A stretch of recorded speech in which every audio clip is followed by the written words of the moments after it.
This is the City of Waupaca's City Plan Commission meeting. This is a special City Planning Commission meeting, and I call it to order. It's April 14th, 2021, and it's 5:16 p.m. In attendance, we have Justin Behrens, Alan Keelan, Maren Brian Smith, staff Aaron Johnson and Jeff Sanders, remote, Pat Fair and Angela Lesage. And we have some people in the audience. We also have our newest city council member, not quite, next Tuesday, but he's been elected, Colin Dykstra, who's in the back of the room there. You see a different face. All right, so as I said before we started the meeting, I'd like to add public input as item 1A, if you're okay with that. And then I would need a motion to approve the agenda. So move for approval. Do you have the public hearing first? Oh, yeah. Yeah. Thank you, Alan. Yes, Alan. Thanks. All right, I got to go backwards here. Sorry about that.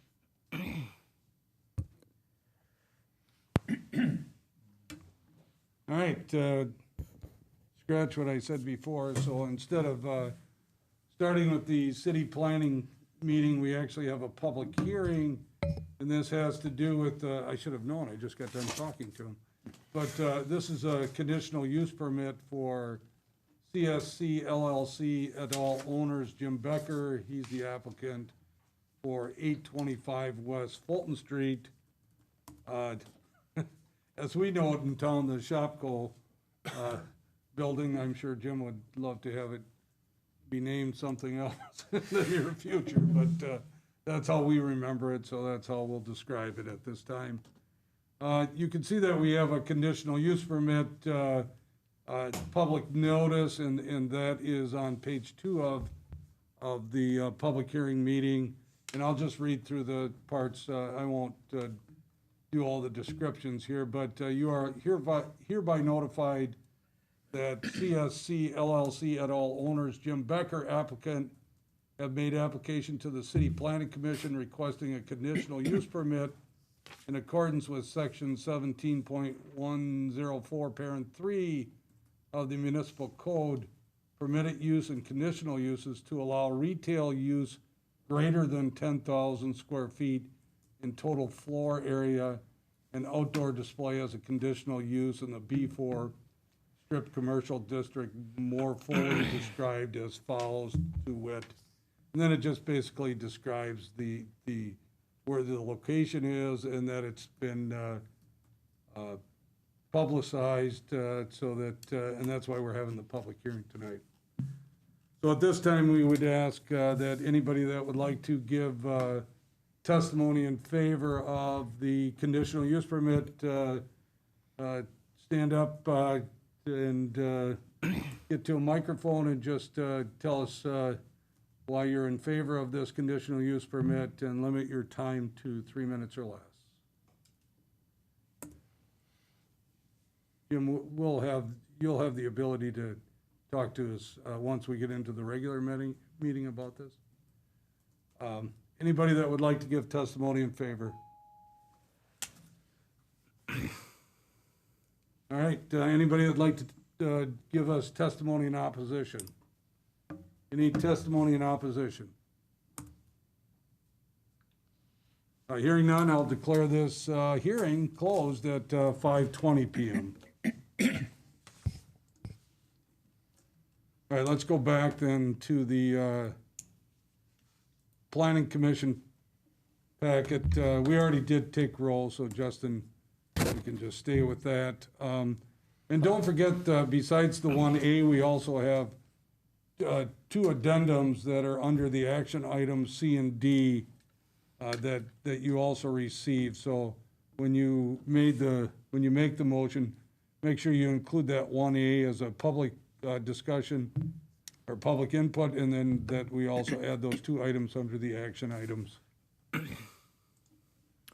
So moved the agenda with the addition of 1A, C, and D for tonight. Second. We have a motion by Pat, second by Alan, that we approve the agenda with those changes. Any discussion? All in favor signify by saying aye. Aye. Against, say no. Motion carried. So we have 1, 2, 3, 4, 5. 6. 1, 2, 3, 4, 5. Yeah. Yeah, 5. 5, great. Okay. So 5 ayes, and then we have 2 that are not in attendance, is that right? Yeah. Okay. All right, under 1A then, so Regina McBain had asked that she could come tonight and speak to us.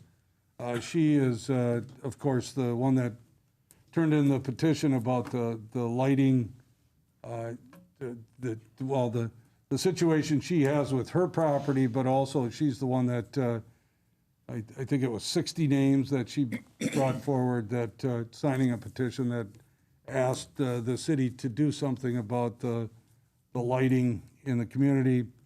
I did get another person that has had an issue too that I'll talk to you about sometime after this too. But I just thought, hearing from Regina would be helpful. And then Regina, maybe you could just touch on, because I know they've tried, your neighbor has tried to do something, and maybe you could just touch on that too. I'm Regina McBain. I certainly thank all of you for being here and serving the city of Waupaca. And I'm actually here for an update regarding where we are with an ordinance as far as lighting pollution and lighting trespassing. Regina, can I interrupt? You need to pull that mic right in front of you because it's being recorded. Thank you. Great. So again, I'd like an update on where we are from the last time that you folks were all together. And I was going to ask if someone had spoke to my neighbor. It's apparent that someone has, because she has put a shield on there. I think it's kind of weak, but it definitely is better than what it had been. On my other side, he has done nothing, but I don't think anyone spoke to him. I still am in favor of an ordinance for the whole city. I am not looking for the city to spend a ridiculous amount of money measuring lights. If I had it my way, the ordinance would say that everything on a certain date would have to go to a motion light if it was on your garage or house or a shed. And I just don't, I think it's better for the environment. I think it's just better. It's better for any animals that live in our community. And I'm not saying people shouldn't have lights, but I don't see why they can't be a motion light. So I did what I was asked and got a petition and I was asked to get one with like 20 people. I tripled that, there's 60. And I'm wondering where we're at. Obviously, someone spoke with my neighbor and, did anybody get any copies of any other ordinances from any other communities? And I'm wondering where you're all at. Yeah, thanks, Reg. And let me just add the one person that contacted to me today, he lives on Oak Street, which is also in the 3rd Ward down in that area, and his neighbor has a light that's been there forever, but they actually cut down some trees in between his house and the other house, so it shines right into his bedroom, and it stays on 24, all through the night. So he was in favor of doing something to try and limit the light on for the whole night. And Aaron has done some work. I don't, Jeff, this is Jeff Sanders. I know this is asking you without asking you ahead of time, but can you add anything to what we're talking about right here? Mr. Mayor, not beyond what. Sorry, Aaron. You're bouncing in and out here. Should we try? Yeah, you're frozen. Well, Yeah, try to just kind of start talking. I'll stop you if we can't hear you. I might have you log off and then back on. All right, test 1, 2. Yeah, keep going. I'll stop you. All right, Mr. Mayor, I really don't have anything to add beyond previous meetings other than to say that there are 2 means by which such an ordinance can be accommodated within the city of Waupaca. One is within the zoning code, and the other is under this term called police powers. The first one certainly is something that could be addressed. However, all existing lights would be non-conforming, and as long as they were maintained over time, the city would have no authority to compel compliance. Under a nuisance ordinance, or like a nuisance ordinance created under police powers, that can take immediate effect. The challenge, as we've discussed, is determining compliance or non-compliance, and then defending that determination in court if challenged. And those are not inconsiderable challenges. Thank you. Well, that helped a lot, quite honestly, because, you know, Yeah, thank you. yeah, I mean, when we talk about zoning, obviously, that would be where we'd like to be with this, but that would only take effect for everything in the future. And so anybody that has a light right now, they could continue to keep their current light until they structurally do something different, I'm guessing. So or- it's like grandfather claused in, Brian? That's basically what it is. They're Yeah, well, grandfathered that in. doesn't, I mean, that So, isn't, that so doesn't the other work. option is to do the police powers, which is and that really has nothing to do with the planning commission either, I'm guessing, Jeff. I know I'm asking you to go outside of your duties here, but that would be more of something that our judiciary system would do. Well, it would be directed by the Common Council. So any ordinance, whether it's police powers or otherwise, would have to be adopted by the Common Council. And if the council chose to delegate that authority for researching the issue, preparing a document, preparing an ordinance for review, you could certainly do that and have the Plan Commission take that role. Okay. So Aaron, do you want to just again touch on what you've done so far? Yeah. So Ms. McBain and I had conversations months back, and we had talked through it, and certainly our first approach as staff was to help address the situation. And as we did more research, looked into more ordinances, looked into ordinances in that police power realm, like Jeff just mentioned, we found more challenges than we had originally anticipated. Some of those were measuring the lumens. Some of those were who's going to do it at night. Is it going to be the police department? In some communities, it is police officers. Is it going to be a code compliance officer that now either shifts their schedule to come in at night, or is it going to be a new person that we hire to do this only in these hours? And then, you know, what is the problem community-wide? And we've talked a little bit about the public nuisance versus private nuisance, and what is the scope of the community issue. And with all that information, it was my recommendation at that time that an ordinance and a police powers realm was not the way to go with the information that we had at our disposal at that time. You know, I know Ms. McBain mentioned that someone must have talked to the property owner, and I did not talk to the direct property owner. I did actually receive a call from a family member of a direct family member of the property owner in question. And they did seem in that phone call, seemed very willing to do whatever it took in that scenario. And if the current thing that was done does not help, I'm certain that they would be more than willing to have a conversation on doing alternative things. Just that's certainly that's what I got out of that conversation. I would not say that it wasn't better. It certainly is better. Okay.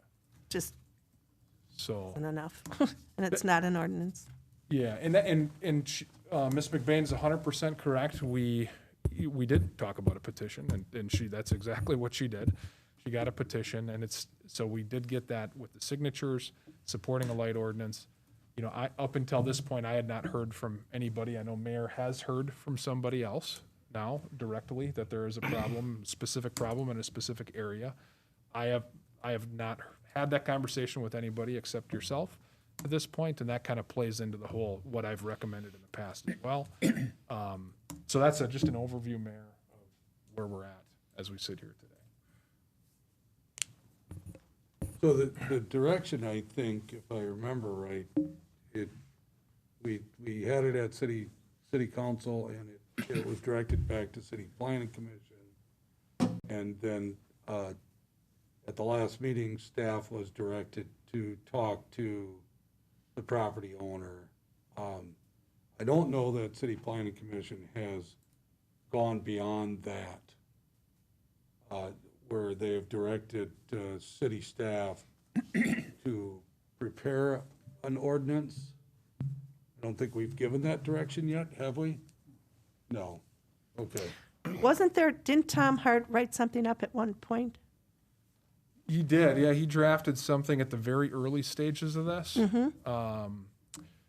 That when we compared it to other things, Mr. Sanders mentioned the ability to defend it in court. Our goal was to be very simple with it, right? Right, And make that's- it not more complicated than it had to be. Well, I don't see how motion lights could possibly be any more simple. Well, as we dug into it, the ordinance that was drafted was not going to be able to be that simple, and probably the simplest ordinance we could put in place is the first thing that he spoke to, and that was within the zoning code. But that doesn't help this. Right. That doesn't help this situation. So yes, the answer is yes. Something was drafted, and then after we looked into it more, it just was not going to be the right tool for the job. So is Tom Hart the person that would draft again if it got to that? Well, we could certainly reach out to Tom. I just don't know who does that. I'm just asking. We If it work with wasn't our Tom, who would it be? I just don't know who does that. I'm just asking. Eric, we got some feedback coming Hey, from Eric, good to see you. I guess it's noted that Eric has joined the meeting at 5:33, but we do have some feedback, Eric. If you could put yourself on mute. Yeah, Eric Olson's on now. Sorry, I'm late. I didn't even know we had a meeting until it went live on my phone. You're following the city Facebook page. I like that. Yep. So, Aaron, can I just, did you, and following up on a question that was raised, do you have copies of other cities' ordinances? We have collected some copies of other cities. And where did those come from? Were they mostly larger cities or anything in our realm, population-wise? I specifically remember the village of Oconomowoc. There was one in, I think actually Appleton was one. Was it one from Rhinelander? Might have been from Rhinelander. There was 3 or 4, and it was a smattering of bigger, some that are comparable to our size. And have they those ordinances been in existence quite a while in those communities, or are they just, like us, kind of just coming into play? Good question. So I know a couple of them had come into play in the last 15 years or so, because there was still staff that talked about the process of putting it in place, and then they had opinions that they shared with us on, this works, it doesn't work, these are the challenges or benefits that we see. Okay. Well, this falls under the category that if you had a light shining in your living room or your bedroom or wherever in your house, you wouldn't like it, type thing. So, I mean, obviously, we would like to address the people that have the issues, but I think we also need to have something in place that gives our staff the ability to accomplish that goal. And if the best direction is to try and figure out police powers, I mean, the worst thing that can happen, the worst case scenario could be that we put something in place and it's not working, it's too complicated, we can rescind it then too if it doesn't work. But, I think we've been sitting on our hands long enough here. We need to, as we hear the complaints, I think it's good that we go talk to these people and ask if they'll fix it, without having to worry about being penalized. But again, in the long-term situation, I do think we need to put something in place. So that would really be my recommendation, that we either had our city attorney or our municipal attorney try to draft something for us. I know, Justin, you wanted to say something. That's all right. You forgot? Well, I guess I was just going to double back with Jeff. So with the ordinance, if it was a zoning code, we couldn't put a provision in there of saying nothing's going to be grandfathered. It's going to be this is going to happen now. There is no grandfathering. Yeah, it's a good question, Justin. You just can't do that in a zoning code. Zoning codes don't have that kind of. I should back up. So police powers, the purpose of police powers, or the underlying function of police powers, is to say there is a problem that exists and we need to address that problem immediately. Now, whether it's a barking dog or vandalism or other nuisances, the power to enforce the law exists the moment the law is enacted. Zoning regulations don't work that way. So when you amend a zoning ordinance to create a new requirement or a new use, any existing uses that were lawful prior to that amendment are protected not only under the City of Waupaca zoning ordinance, but under state law. And they're protected as a non-conforming use or a non-conforming structure. And as Mayor Smith alluded to a few minutes ago, the only way to compel compliance is if there's a significant change or a substantive change to the property, its use or the structure. If there is some sort of approval required from the city, a building permit for an addition perhaps, or some other city approval, those all create opportunities over time to bring all properties into compliance with these new requirements.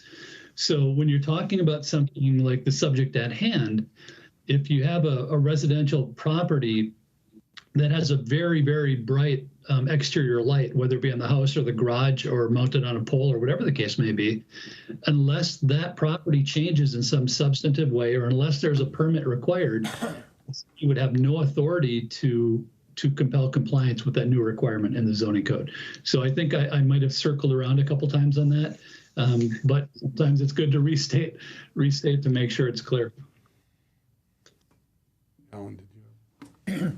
Yeah, I'm in favor of pursuing an ordinance, but going back to the issue of motion sensors, I'm not sure that would be effective because if the motion sensor detects a deer, it would be just as jarring to have those lights come on as if they were on all the time, I think, especially at 2 a.m. I agree with that, sir.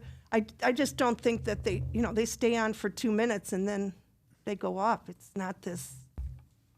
I'd say it's a step, but I don't think it's a very good solution overall long term.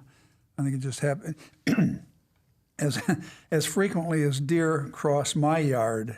I know that thing would be going off all night long. So, Mayor, if I could we make a motion, if you will, that we would look into the idea of having an ordinance down the road, or to look into creating an ordinance. But in the meantime, if we had individual concerns as brought up tonight and or the other call that you had, that we would have staff, we would ask our staff to work with the individuals to try to solve the problem. I know that isn't, they may not be able to solve it, but at least it opens the door to say we're trying to individually take care of that until an ordinance is in place. Yeah, we can't make a motion because it's not on the agenda, okay. but we certainly can, we can advise our staff to help our constituents as much as we can until we put something in place. I think according to what Jeff said, we don't have much power to do anything other than that unless we go the police nuisance route, which we've already said is pretty complicated and difficult. Then you got to do all of the testing for lumens and all that jazz. So all we can do is say we'll help individual cases until which time we have something in place. Yeah, So are you saying this is going to leave the Plan Commission and go somewhere else? no. Oh, That's okay. not what we're saying. So the Plan Commission, it stays with you folks? We'll stay with the Okay. city. Yep. I'm not sure if once you start doing police powers, if that's something that what happens at City Planning Commission is they just recommend to City Council almost. Right. Anyway, so it's going to end up back at the City Council level anyways. Do you foresee that happening at the next meeting? Our next meeting is the first week in May, so I would bet not. Next week, Tuesday, so not that. Oh, so we move that up to Oh, I'm sorry. Were you talking council or plan commission? planning commission. Yeah. Well, it wouldn't be next city council meeting for sure. Okay. Because we've already done the agenda for next Tuesday's meeting. But I still think you put this ordinance in place, whether it's police powers or not. What we really want to see is not to get that far.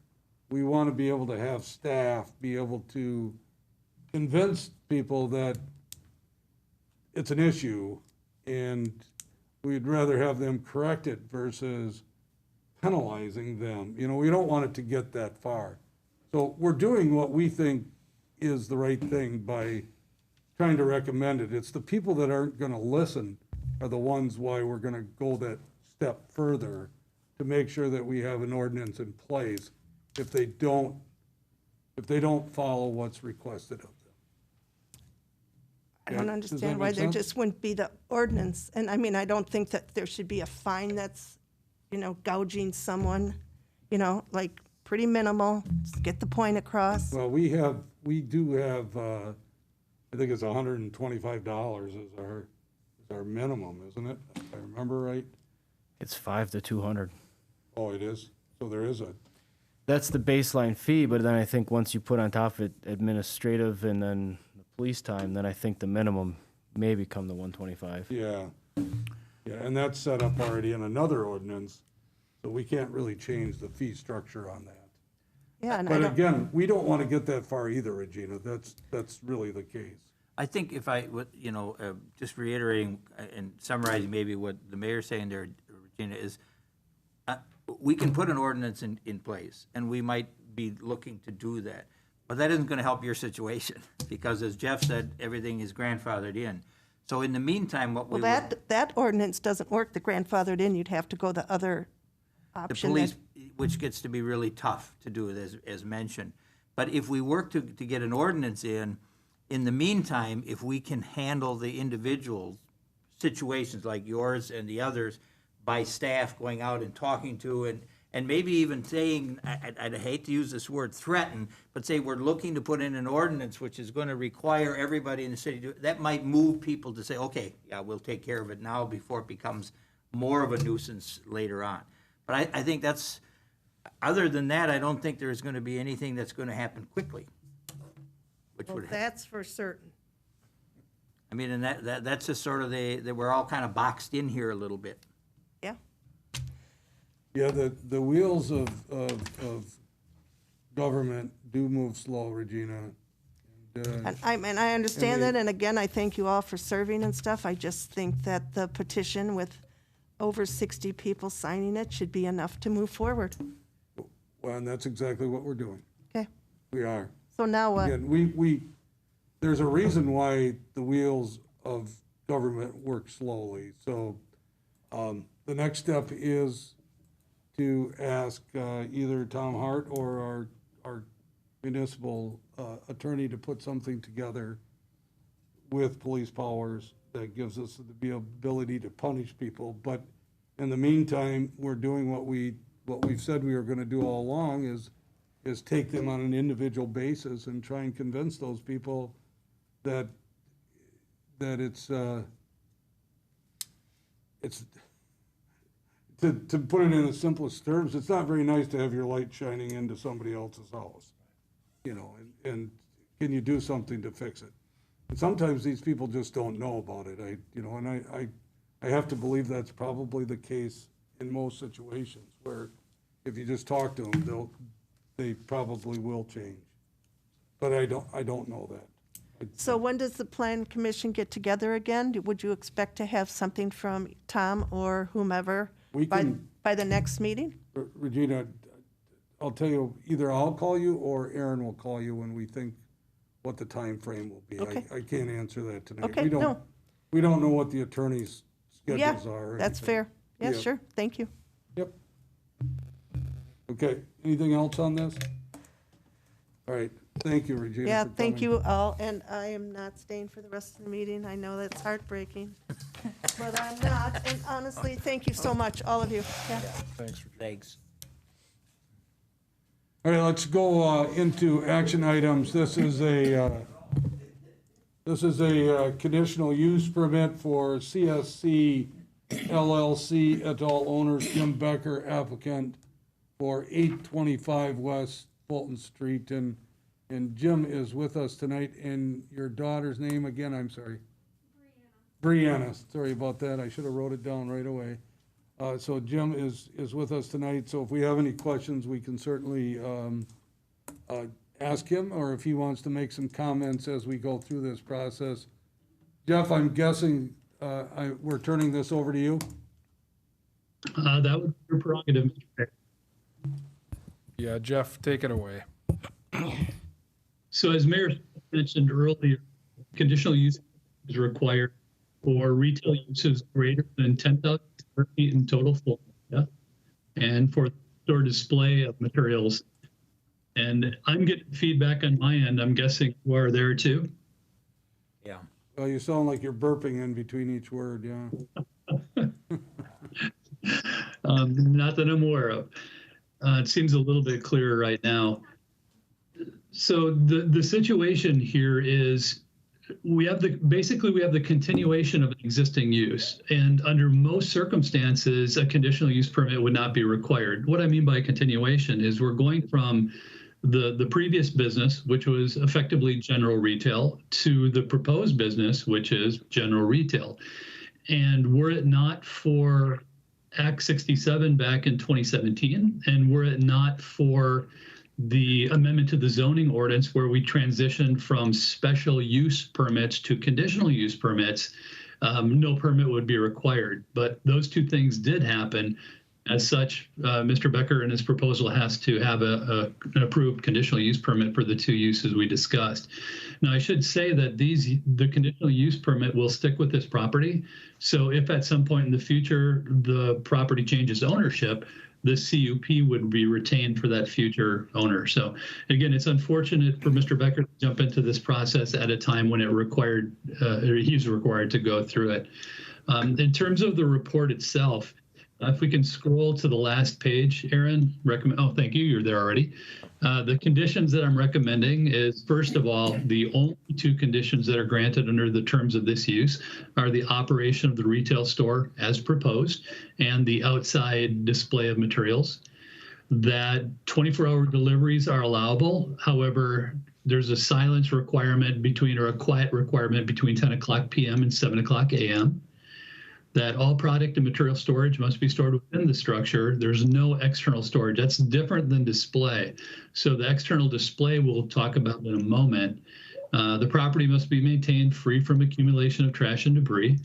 And then the outdoor display of product and merchandise shall not commence prior to the issuance of a site plan permit or a temporary use permit. So the determination as to which one will be required is going to be based on the scope of the outside display and whether structures are required. So that's something that staff with Mr. Becker on as he proceeds. And then the usual follow-ups is any changes and any additions will require potentially an amendment to the conditional use permit. So if the Plan Commission has any questions, I'd be happy to entertain those now. I do have a question on item C, the product and material storage. I recall that Shopko used to have an outside garden area, and if the store were to have the same kind of thing, would that be prohibited then? No, sir, I believe, and I'll let Mr. Becker speak to that, but my understanding is the site plan permit or temporary use permit that he desires is for a similar use, to actually display plants and other things like that outside. Thank you. You're welcome. Anybody else have any questions of Jeff at this time? Jeff, just following up on Alan's question, so if different items were placed outside of the structure, could they be outside? They would have to be outside. I'm thinking of big ticket items, and I don't know what those would be, maybe like bicycles or things that are sort of large. Would they have to be brought in each evening? Good question. It really comes down to the definition between outdoor display and outdoor storage. So anything that is stored outside, not outside for display purposes for sale, but stored outside is expressly prohibited. And there's no provision within the zoning ordinance to allow that short of amending the zoning ordinance. However, if there is product that is displayed outside for sale, that's different. So it's going to be a bit of a fine line, and I think that'll be determined once Mr. Becker comes forward with his proposals. But my understanding, and again, I'll defer to Mr. Becker, my understanding is he wasn't proposing any outside storage. He was proposing plant sales and things like that. And he is considering outside display of product. So again, I will defer to him to speak in more detail. Hey, Jeff, when we talk about the 10,000 square feet that's on here, which, you know, I think us old timers that have been on city planning for a while remember that as restrictive for big box purposes to make sure that they follow some guidance once they come into the city. Is that a hindrance in a situation like this where, with the 10,000 square feet, where he has to have a conditional use permit even though it was an existing building in the past? It's a good question, Mr. Mayor. I think if we were looking at this from a greenfield or grayfield perspective, meaning somebody was coming in and proposing this structure on this property for the purposes that are described, I understand the appropriateness and I understand why this requirement was added to the zoning ordinance in the past. And it's for the reasons you said, to ensure an additional level of scrutiny for larger retail operations. With the site plan review process that's in place now, there is a bit of redundancy in it. However, this use is still listed as a conditional use, and until that were to change, the permit is required. And I want to stress again, should Mr. Becker's business transition at some point in the future to somebody else's ownership, as long as that business is still could be generally described as retail, that person would not have to go through the CUP process. The permit would actually transition with the sale of the property. All right, great. Mr. Becker, Jim, would you like to say something? Yeah, Jim Becker, thank you very much. I appreciate everything that Aaron and Jeff have helped me along this process, because a lot of it wasn't known by me when I started this. So I guess any questions as far as Can I, if you don't mind, if I could just ask you, you know, on page 3 of our packet, it has the recommendations there. Have you had the chance to read those, and are you okay with all of those recommendations that are on there? this is the first I've seen that. Okay. That I believe. Okay. Unless they were on the permitted originally, and with everything going, I tell you what, Can't remember? I don't remember a lot. Well, maybe you could, as Jeff pointed out, you could just kind of give us an idea in terms of like and Ellen asked about the outdoor greenhouse, Yep. for better word, and or display of product. Yes, and they've been helpful because they're aware and have helped me with. Actually, the application changed, and Jeff caught that he thought I probably want to do it. I didn't realize it needed to be on. So yes, that's definitely a plan, and fortunately they helped me see that was something that needed to be on it. It's I guess the best way I can describe is we want to do something somewhat similar to what the Kmart and Shopco was. This is the first time I've ever done a project like this. I have a 7,000 square foot hardware store in Monroe. We sell a lot of mowers. I have an ice cream shop built on with it, just a few years old. This project is way beyond what I've done in that case. We're talking the mowers, which KK Lawn and Sport was I owned that on QQ for 6 years. My guy retired. I was leaving town done, and the mowers wouldn't have been here. They would have left, and I just felt that I wanted to bring that back. In looking for that, I looked at the Shopko building. United Hardware is a chain I work with. They've been very successful in Shopko buildings. I knew that. They did a demographics. They'd done all the research and work on this project and have agreed that this is a wonderful opportunity for a business there. And so, this all happened since November, and it's a whirlwind. I sell mowers, and now we're looking at clothing and furniture and sporting goods, housewares, a pretty complete department store. Although United Hardware is a chain of hardware mostly, they do have some of the other items, and some of it we have to source. So clothing isn't one they have much of, but they're realizing to be in the market anymore, they have to diversify more and more into what's needed in a community. They've pointed out some of the shortfalls here, and even if they don't have it, they're helping me with obtaining things to fill those, because that they feel will be the most successful store is having those other items. So I'm just, I guess, kind of a farm boy that is gone a little wacky here. Well, we appreciate all your efforts, I'm sure. But as long as you have the bully pulpit, can you just give us a little rundown on your timing for this venture?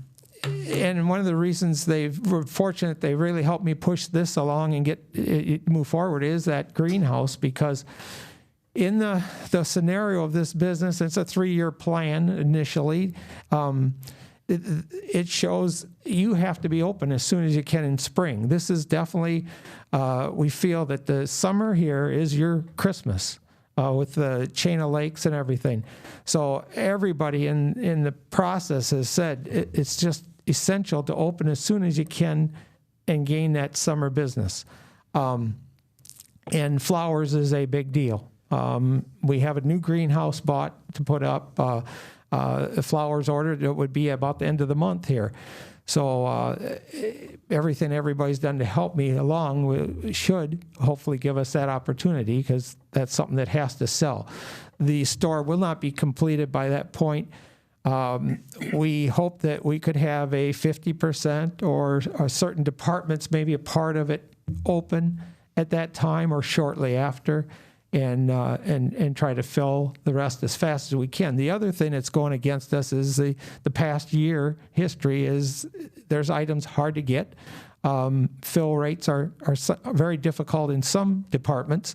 United Hardware has run a very good fill, one of the best fill rates in that type of in their business for this last year, and still is in the 70 percentile overall. But they got departments that run 30%. So it's the hardest part for me. We're putting a lot into this. Investment is we're putting everything on the line to do this. So sorry. That's okay. So backing up a little bit, Mayor, maybe you could tell us our timeline. If we move forward to make a recommendation on this permit, does this go then to council? Or does it end here? It does. Conditional use permits move on to council, which would be next. It's on the agenda for next Tuesday. It's on the agenda for next week already? Correct. And then would Mr. Becker have to do anything more before he can start to do on-site? Or that would be it for him? No. Well, I think that should be it, Jeff. Unless I'm mistaken. I think there's nothing that I'm aware of. So if the council approves first of all, if the Plan Commission recommends approval of the conditional use permit to the council and the council approves the conditional use permit, the retail operation can commence. the outside operation, whatever that may be, is still going to require a review and approval. And the determination as to whether it's a full site plan review or a temporary use review will be based upon the nature of the structure. So Mr. Becker just mentioned a greenhouse. If that greenhouse is a temporary use, meaning it goes out for no more than 180 days in a given year, it would fit under a temporary structure permit and a temporary use permit. That's quick and easy. It's all internal to staff. If the structure is proposed to stay up 181 days or longer, then it's a site plan permit. That's going to be much more complex. Jim, And I've been aware of all that. Jeff has made me aware. And it will be a temporary structure. Yeah. Yes. So I guess to kind of conclude where we headed to, my wife and I, to do this project is we have two daughters, Brianna here, and the other one is in Oshkosh in school. And we just felt this could be a great opportunity for them for a future. And Brianna has already moved to Waupaca and is made a residence here and is looking forward to doing this. So anyhow, I think we're very committed. I know we're very committed to make this work. And so, and sure appreciate everything everybody's done. So we're happy to have you in that store, and we're happy to have a new resident as well. Both are good. So are we ready for a recommendation, or do we need some more explanation? I'd like to make the motion that we recommend conditional use approval to council.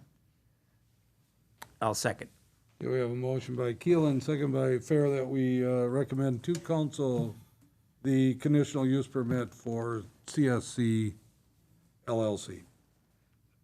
Any other discussion? All in favor signify by saying aye. Aye. Against, say no. Motion carried. So good luck, Jim and Brianna. You know, let us know if there's any more we can do for you, and we are really looking forward to you being in the community also. So good luck to you. Jim will reach out right away to make sure that temporary use permit, we'll get that going as soon as tomorrow. Okay? Yep. Thank you. All right, let's go back to Grand Seasons Drive and Fableese. You know, at our last meeting, we had Fableese here for was that a conditional use permit? I can't remember, but it was something. But now we're back here for his site plan review. So, Jeff, is this you also? Yes, sir, Mr. Mayor. Thank you. Go for it. So again, Fableese came before the city with a conditional use permit application that went through the process and was approved. The final step in their process, well, the penultimate step in their process is a site plan approval, and then it'll be approval of a sign permit. That's already occurred. It'll have to just go through the final process of review. So what we have here is the site being proposed as we described with the conditional use permit for the sale of heavy trucks, display and service and repair of Category N heavy-duty vehicles. I don't really want to belabor the commission with the details on here because, again, we've gone through it with the conditional use permit. Suffice it to say that Mr. Fable and his consultant, Jack Richardson from Martinson Isley, did a great job of putting together the proposal. Aaron, if you have a chance, can you bring up the actual site plan that was submitted showing the reforestation, the vegetation, the landscaping? I'm not sure if that's available on your computer right now, but what I can kind of describe what Mr. Fable did is removed much of the vegetated cover that was between the existing structures. Thank you, Aaron. There it is. And Grand Seasons Drive. It was really, I think Aaron could probably describe it better than I, but there were some questionable species in there. There were things that probably benefited the city to be removed. And what you see before you now is the replacement plan. So there's 18 trees that are being proposed. and they're kind of grouped together to get somewhat of a more natural appearance, not the kind of picket fence thing that kind of sometimes happens with site plans. And then there's a row of shrubs that will serve visual buffering for the parking area. So I think what you're going to see, again, not unlike what we talked about with the coffee shop and the adaptive reuse of the Cherney property, is a much more attractive site here once this thing gets up and running. You know, aside from the fact that there'll be some vehicles out there, and those presumably will have a certain level of attraction to them or attractiveness to them, the site itself is going to look considerably better than it does right now. So it's a testament to and a compliment to Mr. Fable and his consultant.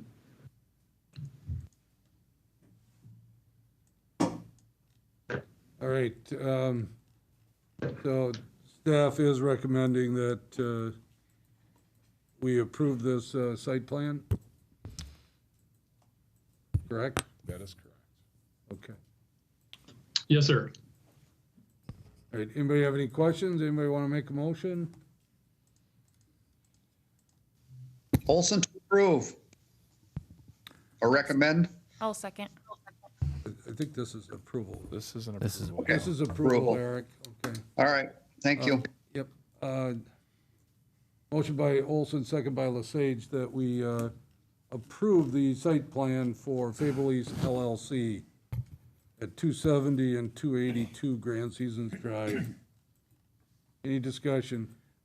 My only comment is nobody's here tonight from them, so I assuming, Aaron, you've worked with them on this, and they're okay with everything that Jeff has suggested and or worked out? We have, and because Mr. Fable was here for the CUP and kind of explained some things, he was on vacation, and he asked if he thought it would be okay for him not to be here, and since we were recommending approval, I told him to enjoy vacation. Okay. Okay. All right, any other discussion? Ready to vote? All in favor signify by saying aye. Aye. Aye.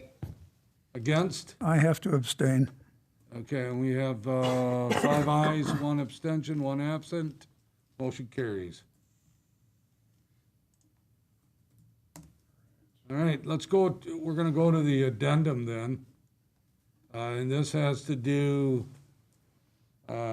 these actually ended up under action items, so, you know, this is Planning Commission's preference here, but, so the first thing that's on there is the discussion on the sign regulations in B1, B2, and B7 districts. And it does say that there's information to be distributed. There is, and since we distribute things virtually now, we're going to pull something up on the screen. Is that called something else when you virtually distribute it? I don't know, we can come up with our own word As for soon it. as you said that, I'm looking around here like this. Me too. Let's change that, and then I'll have to pull this up. Give me 2 seconds. Aaron, while you're bringing up the PowerPoint, I think I'll just introduce the subject, all right? Yeah, sounds good. And if you could just go to the first slide. So again, I apologize to the Plan Commission for bringing up sign regulations again. I suspect I have an idea as to how you're beginning to feel about that aspect of the zoning ordinance, and all I can say is I share that feeling. As you've heard me say in the past, it is almost without question the most difficult part of zoning ordinance to administer and enforce, sign regulation. So what we have right now is we're revisiting a recommended change to the ground signs within the specific districts Mayor Smith mentioned. That's the B1, B2, and B7. And the significance of those districts is, well, we're looking at it on this picture. They're the districts where you have the most intense level of development. The streets are narrower. It's more of a walkable environment. And arguably, there is a scale issue when determining how large ground signs should be. And what we'll do very shortly is go through the various iterations of the zoning ordinance, including where we're at right now, to get an idea from the council or the Plan Commission whether you want to stay with what we have or go in a new direction or as we might be recommending, go back to the regulation that existed a couple decades ago. So Aaron, with that in mind, if you could just scroll to the next slide. So the ordinance that existed, the zoning ordinance that existed between the years 1997 and 2006, for ground signs, again, these are signs that are attached to the ground, mounted to the ground, either on a pole or on a monument. There were no setbacks required, meaning a sign could be right at the right-of-way of a street, or if the street had a sidewalk, right at the right-of-way of the sidewalk. And the maximum face area for each side of a sign was 100 square feet. So you can imagine a sign that was 10 feet by 10 feet looking at it from the south, 10 feet by 10 feet looking at it from the north. Those were the regulations that existed from 1997 to 2006. Please make a mental note of those numbers that I just mentioned, because as we go through some of these digital images of actual signs within these, well, primarily within the B2 district, all of the signs that I'm going to show you are compliant with the 1997-2006 requirement. And I won't steal my thunder by, oh, yeah, there you go. Aaron's trying to steal my thunder. Can you back up, Aaron, to the previous slide? Yeah. So in 2006, the zoning ordinance was updated and they changed the staff, plan commission, council changed the ordinance to establish a setback that was equal to the height of a sign. Now, there was one exception to that, and that is if the sign was no more than 6 feet in height, it could be a 0 setback. But the moment it was 6 feet and some increment higher, it had to be set back from the right-of-way equal to that height. So a 20-foot sign would have to be 20 feet the right way, et cetera. And then the maximum face area dropped pretty considerably, and it was based upon the frontage of the lot. So if you have a lot that had, let's say, 25 or 30 or 40 feet of frontage, the maximum square footage for a ground sign would be 30 square feet. If you got to the maximum number, maximum frontage, and I believe it was capped out at 400 linear feet, you could go up to a 65 square foot sign. So I want to stress again, 65 square feet means one side of the sign. The north side could be 65, the south side could be 65, so 130 square feet in total. The ordinance that we updated or repealed, we repealed that ordinance and enacted a new ordinance back in November of 2020. And we kept the setback equal to the height of the sign, but we recognized that the previous ordinance, the 2006-2020 ordinance, was a bit more restrictive than we think the community was ready for. So we bumped it back up, not only to 100 square feet, but all the way up to 150 square feet. And the determination of what size that square foot, what size that face area could be was again based upon the frontage. So if it was a lot with 100 or fewer feet of frontage, it could have a 100 square foot sign. If it was 101 or more square feet of frontage, it could have 150 square feet of sign. That seemed like a good idea. It went before Plan Commission, went before Council, was adopted. What we bumped into then is a little bit of discussion among staff regarding really is that large sign, potentially a 10-foot by 15-foot sign, appropriate in some of these smaller, more walkable business districts. So what you have before you now, or what you had before you a short time ago in the recommended second round of amendments to the zoning ordinance, was a reduction again in the maximum face area, going back to something smaller, specifically for these walkable neighborhoods. So you'll notice what we did here, right? We started back in 1997 to 2006 with no setbacks, relatively large sign. In 2006, we established a setback and radically shrunk the sign. In 2020, we maintained that new equal setback, but we increased the size of the sign. And, feeling kind of bipolar here, we're talking about going back to a smaller sign now. What's happened is, I believe the mayor and some of the members of the council and maybe some members of the Plan Commission effectively or figuratively took a walk down, I don't know, Bartlett Street, Badger Street, and Badger Street and some others, and saw a whole bunch of signs that, and I won't speak for any of those people, but my understanding is they saw signs that they were perfectly comfortable with, but that were not allowable under any of the iterations of the zoning ordinance other than that 1997 to 2006 version. So as we go through those signs, and if you don't mind, before we address any questions, I would like Aaron, if you could go to the next sign or the next slide. So each of the signs that we're going to look at, every single one of them complied with the pre-2006 zoning ordinance. And every single one of them was in violation of the 2006 ordinance, the 2020 ordinance, and the ordinance that we're presenting to council for second reading this next month. So my recommendation, staff's recommendation, is to strongly consider addressing this sign issue, hopefully once and for all, when we do the final third round of amendments that are triggered by the adoption of the comprehensive plan. So with that in mind, again, if it's all right, before we jump into questions, I'd just like to go through these slides. And Aaron, if you could just move them on my cue. So we're walking down Badger Street right now, and you notice the waypoint sign on the left, and you notice the sign on the right. Both of these signs exist within the right-of-way. Exist within the minimum required setback. So each of these signs are in violation of, as I mentioned earlier, all the zoning ordinances that exist prior to 2006. Aaron, if you could just transition to the next one. Same thing here for the DQ sign and potentially for the holiday sign. It's a little bit hard to tell here, but if you look where the right-of-way is, the right-of-way would go to the sidewalk. So clearly it's not set back its equivalent height from the sidewalk itself. It does appear to be set back from the roadway. Aaron, if you can go to the next one, please.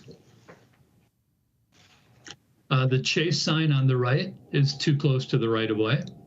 And I think I imagine everybody probably views that as a relatively attractive sign. Next slide. I'm not familiar with this sign. It's shoes and boots, I think it says, but this sign is in violation of the ordinance as well.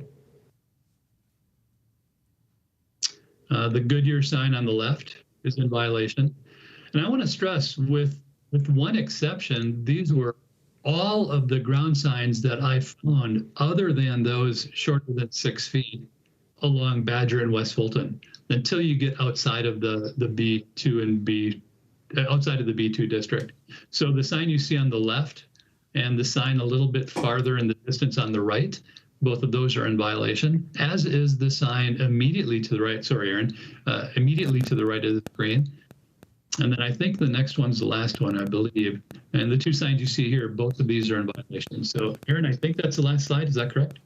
Of course not, there are two more. So there's the Napa sign on the right, and then the Moe's sign on the left in the background.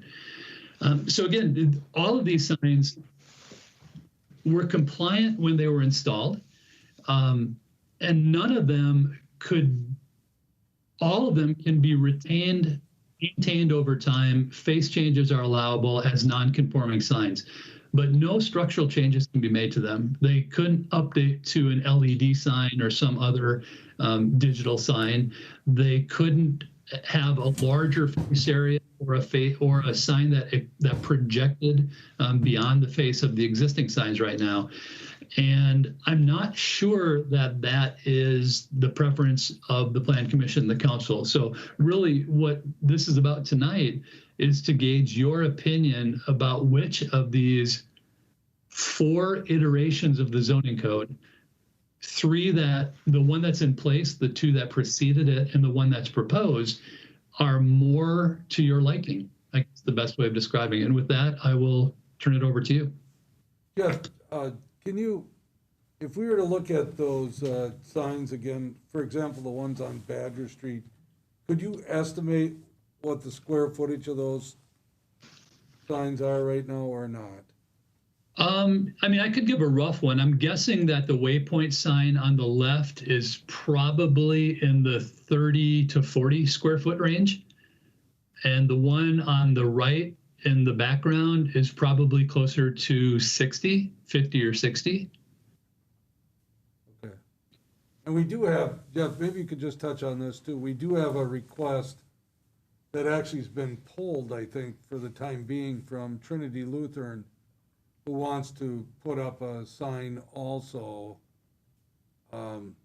which would require, under our current ordinance, would require a setback. And that creates an issue too, but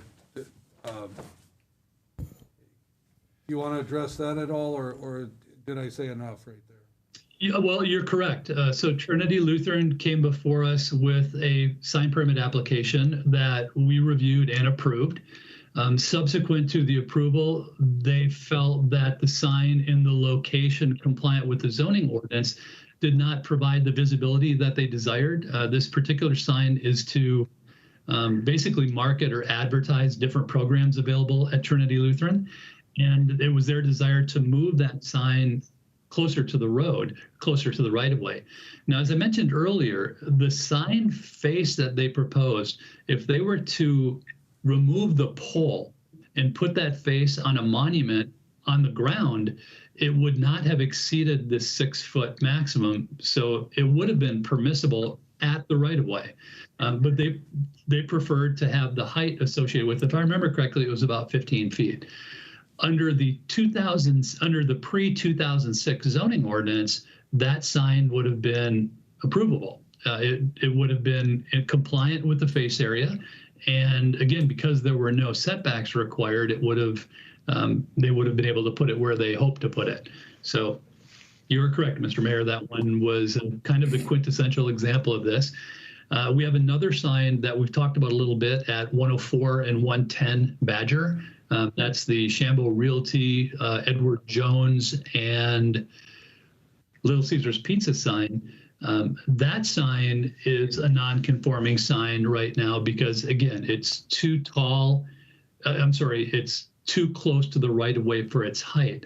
So the property owners are significantly limited as to what they can do with that sign because it's a non-conforming sign. So if we were to go back to the 1997-2006 sign regulations, all of the signs that you're looking at and the proposed Trinity sign, and for the most part, the sign at Shambo Realty would immediately become conforming compliant signs. There are some exceptions to that, but for the most part, what I said is just true. Now, the most important, Aaron, if you could just go right there, if you could hold that slide, I would like to point out something. I'm sorry, the one back up, Aaron, the one with waypoint. All right, hold there if you would. If you notice, looking at that picture, there are 5 telephone poles that I see that are located about 2 feet off the road. There are street lights all over downtown that are located, located a matter of feet from the right of way. There are buildings in the B1, B2, and B7 district that have no setback requirements. The only reason they're set back from the road is because there's a sidewalk there. So if the city were to decide, if the Plan Commission and Council were to decide to remove that setbacks, it is my opinion that it would not, A, result in any safety issues. It would not result in any visual diminishment issues, again, because the structures themselves, well, you can see on this sign here, Trinity Lutheran is in the background there. And I think you can actually see one of their temporary signs on the corner. You can see how close the building is to the road. And if you look across the street, you can see how close those buildings are to the road. Now, Waypoint Financial is set back a little bit, and Shambo Realty would be on the right now, and that's set back a little bit. But from a zoning standpoint, I have no concerns whatsoever about the regulations that existed 1997 to 2006. Jeff, other than the areas we just highlighted with Badger and Fulton, where else is the B2 in general in our community? Yeah, and thanks, Justin. One of the limitations I have sitting on my desk here is I could only use Google Street View, and Google Street View does not apply to every single street in municipality. They don't go down side streets, for instance. So I have no doubt that there are many, well, I should say many. I have no doubt that there are more signs off of the main drags. But I went down Badger, Main Street, Fulton, and all of the other streets available on Google Street View, and identified every sign that was taller than 6 feet that was non-compliant with, again, every single iteration of the zoning ordinance, but for that original one back in 97, 2006. So I think those of you in the room are going to be far familiar with any other signs that might be in the neighborhood there. And there are really no ground signs in the B7 district, for what it's worth. The property sandwiched between Main and Jeff, the B2 district is primarily downtown, and then I know this slideshow is titled B2 specifically, but I think we're also talking B5 and B7, correct? B1, B2, and B7. B1, B2, and B7. So B1 is the neighborhood business district. Again, it's that district where the buildings are closer to the road. It's more of a human walkable scale as opposed to, when you get into the B5, B6, and large B4 districts. I have a question, Jeff. You've mentioned the question was posed that, obviously we don't know, but the estimation on the square footage of those signs we're looking at on this slide. And when we're talking limits, let's just say it's a 100 square foot limit, 150 square foot limit. That limit is on the entirety of that sign. So these two signs that we're looking at are single tenant signs. But if it was a multi-tenant sign, it would be, that limit would apply to 3 businesses instead of the 1. Is that correct, or am I wrong on this? No, you got it. It's a cumulative square footage. So if you have 3 signs, the cumulative face area of one side of that sign structure cannot exceed, in this case, let's say 100 square feet. So one of those signs could be 40 square feet and the other 2 could be 30, or any iteration of 100, but it could not exceed 100 square face area. Thanks, Jeff. It's a really good explanation. And I did take a walk with Aaron, actually, and I know Alan. Alan saw us walking and joined in also. And I mean, personally, I came to the conclusion that I think those signs are okay. I mean, I believe they're okay. I have not, in all my years, had anybody complain about those signs except maybe a city staff member over the years, but I've never had any constituents or any other business owners or anybody else complain about the setback of those signs or the size of those signs. And these are just examples, obviously, because if somebody wanted to put up a new sign on their property, then they would be able to match this if we were to change our ordinance to match what's currently there. So that's my 2 cents worth. I would like us, I actually would like us to go back, kind of a hybrid. I'd like us to go back to the 97, 2006 setback, but also go to the 150 square feet to make it fair for the people that have multiple businesses on one site. I would prefer to see one sign, one pedestal sign with 3 advertisements on there than to have 3 separate signs on that property, quite honestly. So. Question for Jeff. Jeff, do you think that the reason for the setback equal to the height of the sign is a safety issue? Yeah, that's a good question, Mr. Killen. Excuse me. I wasn't party to the discussions that occurred either in 2006 or any time up until my tenure with the community.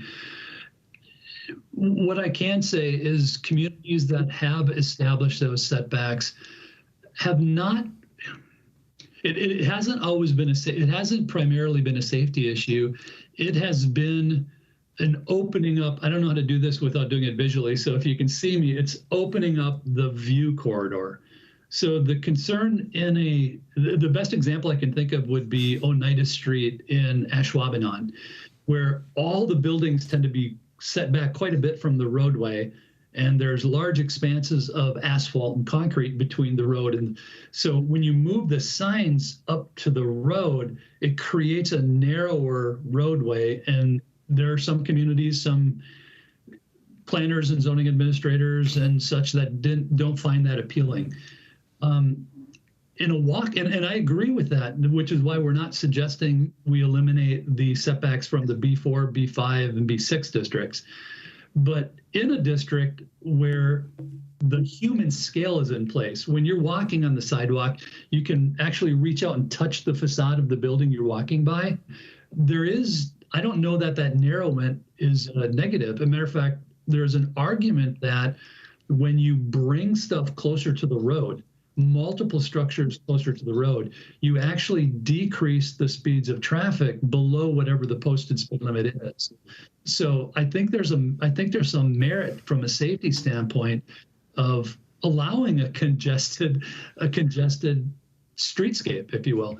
But the visual part is a little bit more subjective. So, and I want to stress, I want to stress once again, I don't know the conversations that occurred back in 2006 that established these requirements. I have no doubt that they had merit. Clearly, the Plan Commission and the council at the time thought they did. I do think what the mayor just suggested is certainly provides the greatest amount of flexibility I believe, in a reasonable way too.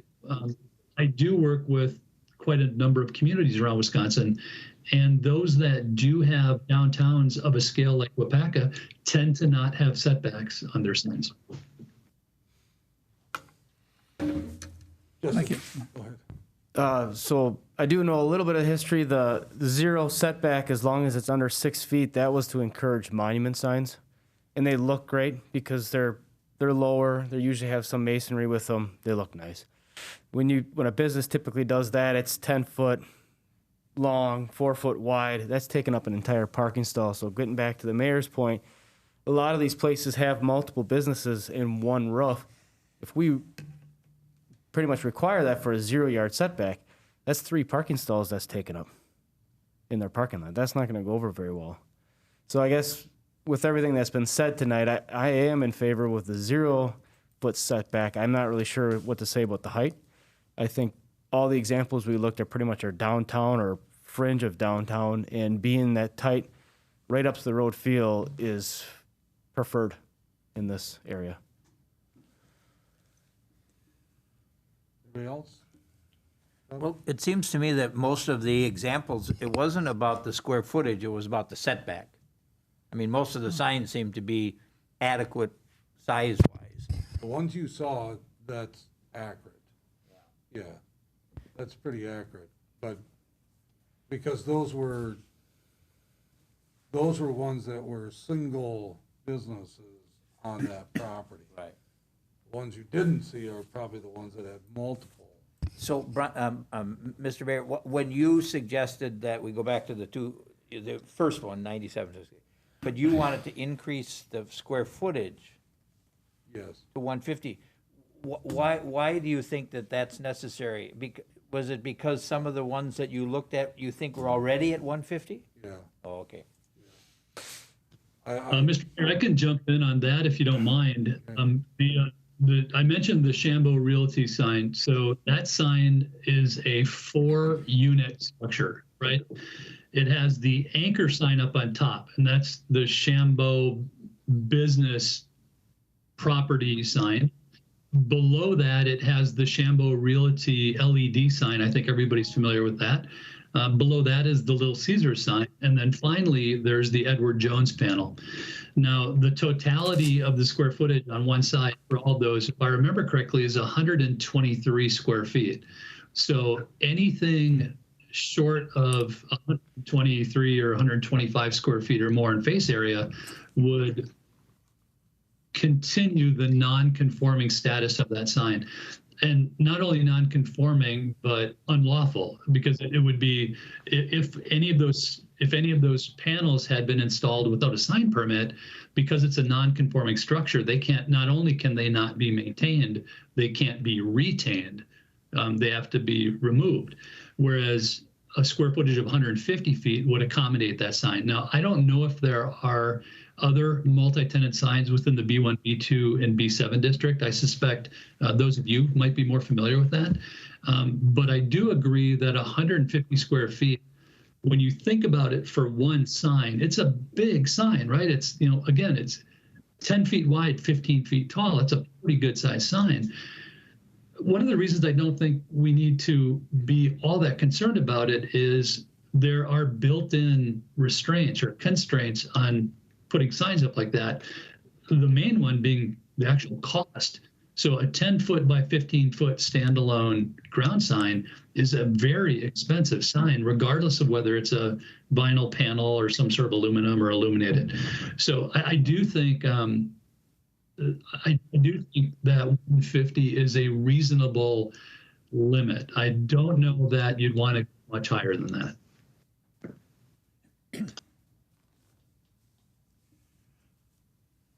Anybody else?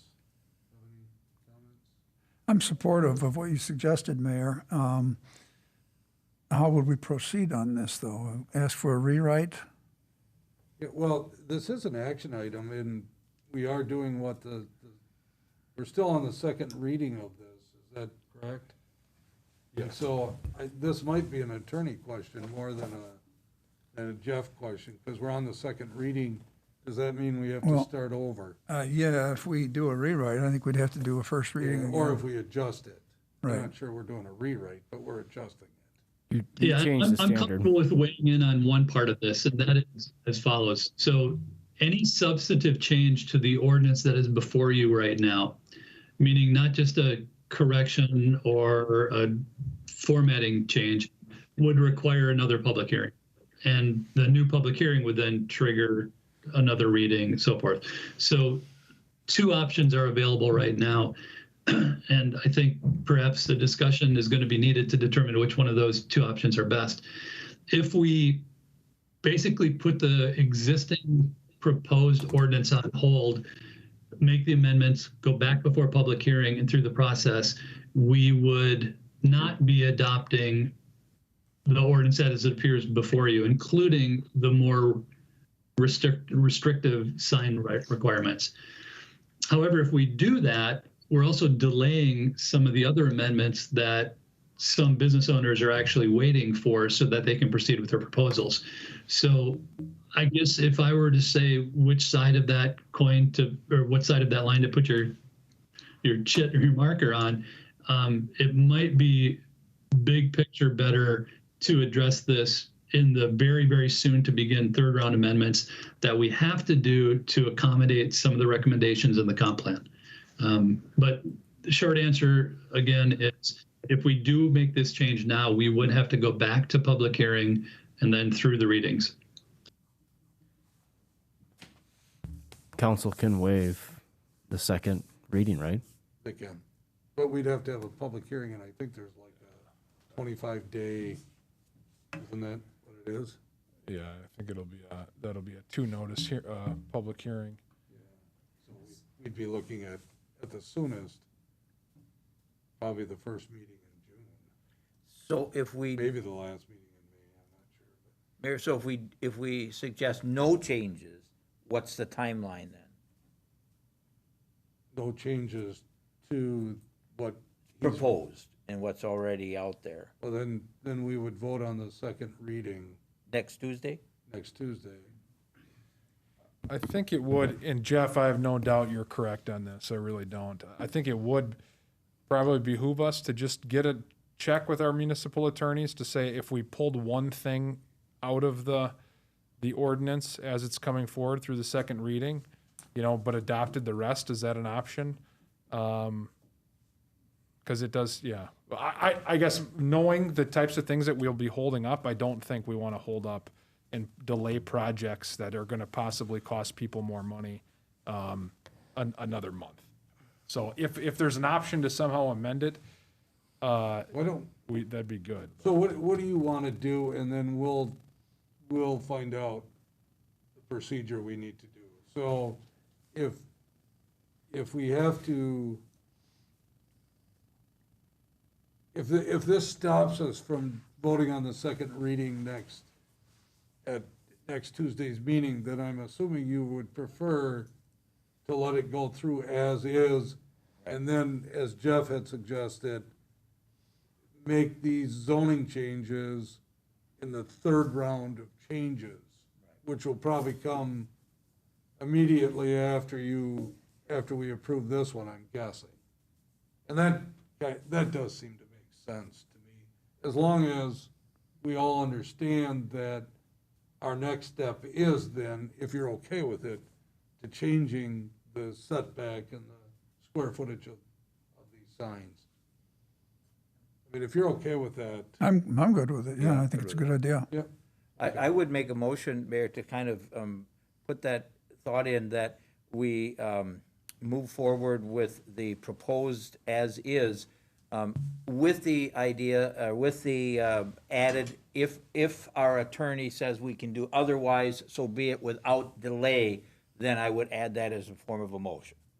Okay, If not, it will just go as is. all right. So does everybody understand the motion? Can you repeat that? The motion is that we move forward with the proposals as specified for the second reading, unless our attorney says we can pull this item out without delaying the action. I will second. All right, so we have a motion by Pat, second by Alan. Any other discussion on that? All right, good discussion. Thank you, everybody. Jeff, good explanations. Thank you, Mr. Mayor. Ready to vote? All in favor signify by saying aye. Aye. Aye. Against, say no.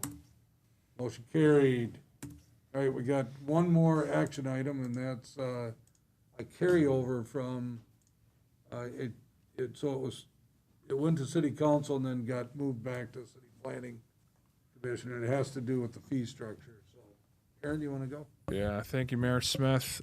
So we have brought this forward. We've actually been talking about a fee structure change with signage for quite some time, 2 to 3 months. What we found in going through the rewrite was that our sign fees were maybe a little exorbitant compared to what they needed to be. The reason for having sign fees at the levels you have them at is to recoup the cost it takes to review it. So the way it used to be is basically every sign on an application. So if there was 3 signs on an application, it'd be $150 a piece. The proposal is to move that $150 the first sign and then $25 thereafter. So that would be less of a burden on the property owner or the applicant. When we brought this to council, Jeff and I probably didn't have enough conversation because I think some of this structure was based off of maybe some things in the old code. And there's some things in the new code that made this specific recommendation probably not accurate. So with that being said, Jeff and I had a conversation before this meeting. Jeff, you can see, I think, what they're looking at on the screen. Why don't you take them through what this really should look like with the new code and with the requirements of permits that we currently have? Sure thing, Aaron. Thanks. So explain the 150 per sign, 20 additional sign, and I apparently am talking back to myself quite a bit again. Oh, there. The rest of these, they resulted from not only the decisions about how much time it takes to review an application, but this was when the building inspectors were playing a role in the sign permit review and approval process as well. And they're not any longer.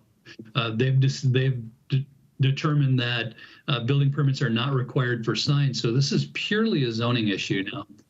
And because it's purely a zoning issue, things like alterations and panel changes, they don't have a zoning aspect to them. And what I mean by that is, think of all the signs that we were looking at earlier on those slides.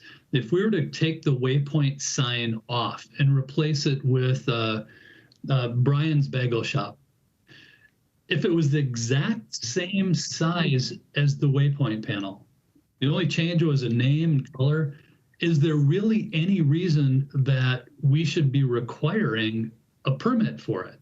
It's not to ensure that it's installed properly, because zoning administrators don't do that. The building inspectors don't require a building permit anymore.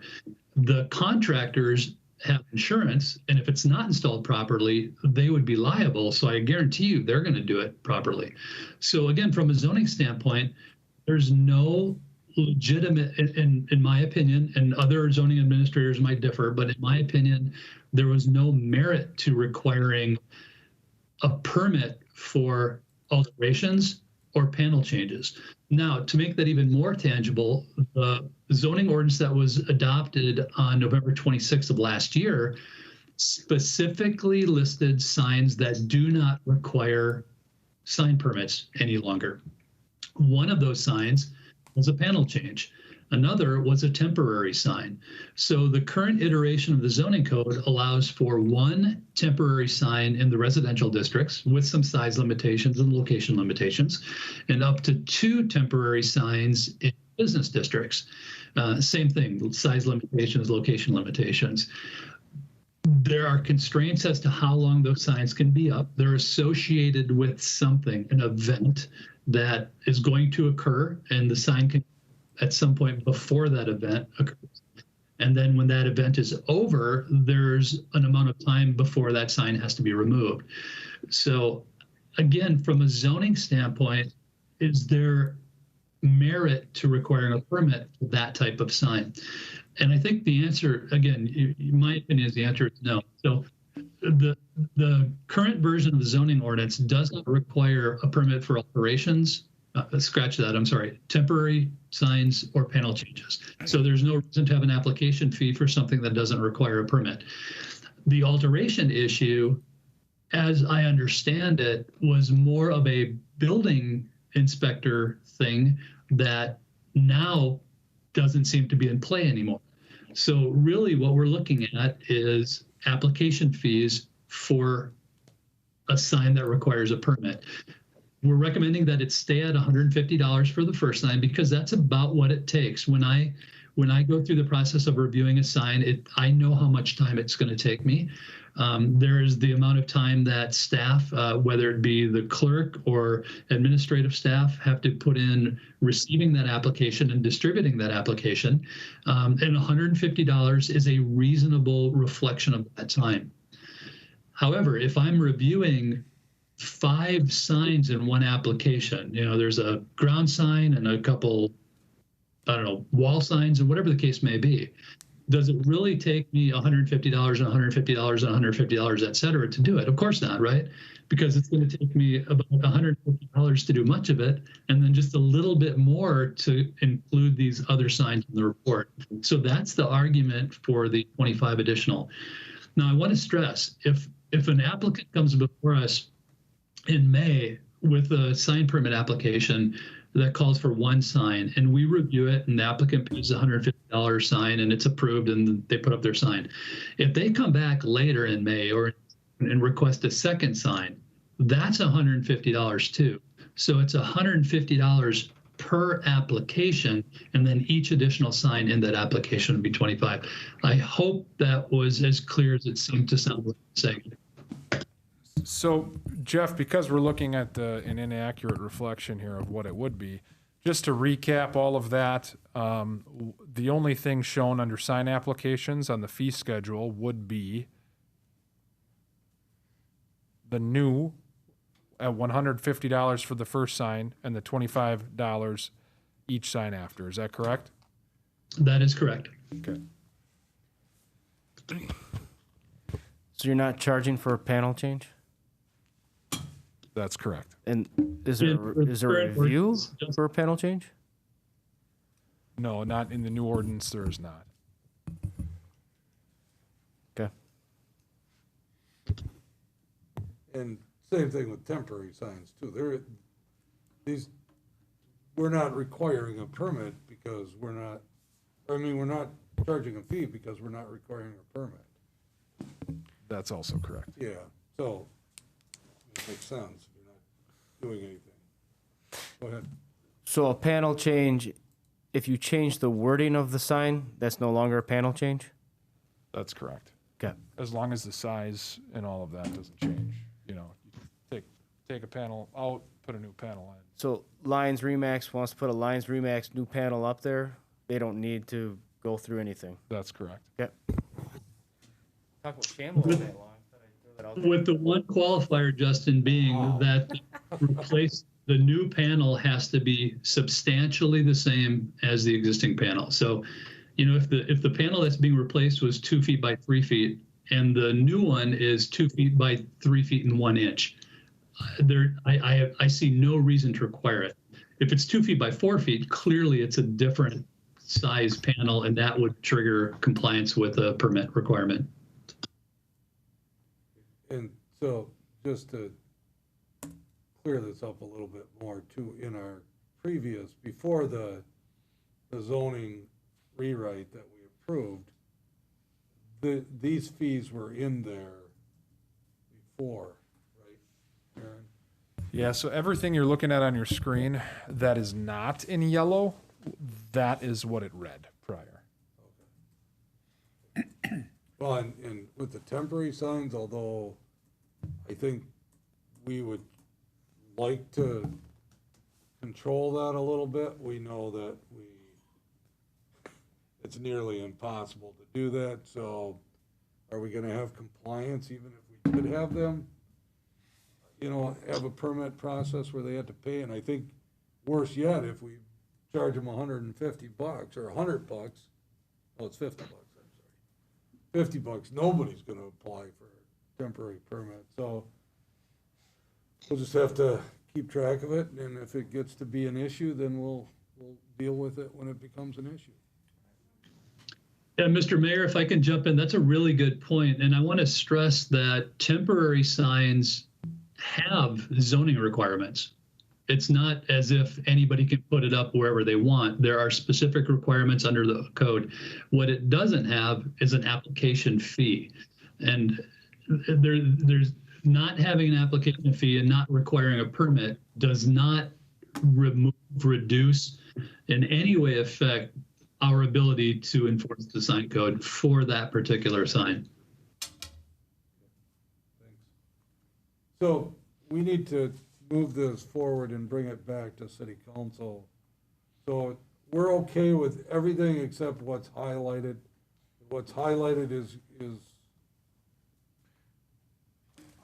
I would say, Mayor, if there was a motion, I would recommend the motion be made to amend the building fee structure schedule for sign applications to read just the new $150 first sign and the $25 thereafter. Everything below new would be struck from the schedule. and everything up above is the same as it was before. That's correct. All right, so you understand what we're looking for here, or what Aaron's looking for, and Jeff, is that we're just adding one line to the fee structure, and that's the sign application for new would be $150 for the first sign that's on the permit or request, and then $25 for any sign after that. The rest of that is, we don't even have to talk about, because it will be gone. I'll make that motion. I'll second. Motion by Keelan, second by Fair, that we adjust the fee structure. Any discussion? Yeah, this is Olson. I have a question. Go ahead, Eric. I'm just wondering why the canopy awning is over to the left and not underneath the others, and then why, I guess that's $100. What's entailed in that? Yeah, it's a good question. So the canopy awning has two aspects to it. One is the actual structure that is being attached to a building, and that is regulated by the building inspectors. So that $100 fee, as I understand it, is the fee associated with the structure called a canopy or awning. If it's a sign, if the canopy or awning has a sign, that would be one of the that requires a sign permit, and that would be covered under the sign permit application fee. So that's one of those aspects that still retains the building inspector review and approval along with the zoning administrator review and approval. All right, any other questions, discussion? All right, ready to vote? All in favor signify by saying aye. Aye. Against, say no. Motion carried. All right, Jeff, thank you. We don't, this is a special meeting, so we're not gonna go through any of the reports or anything tonight, so we'd be looking for a motion to adjourn. Move to adjourn. Second. Motion by Keelan, second by Lesage, that we adjourn till our next meeting. Which is when now? First Wednesday? Right now, we're We'll looking fill at you in first last minute, Pat. Yeah, First Wednesday of May is Hey, the this is not my fault, you're looking at it right here, yeah, okay. okay? All in favor, signify by saying aye. Aye. Against, motion carried, we're adjourned at 6:56 PM. Have a great night, everybody.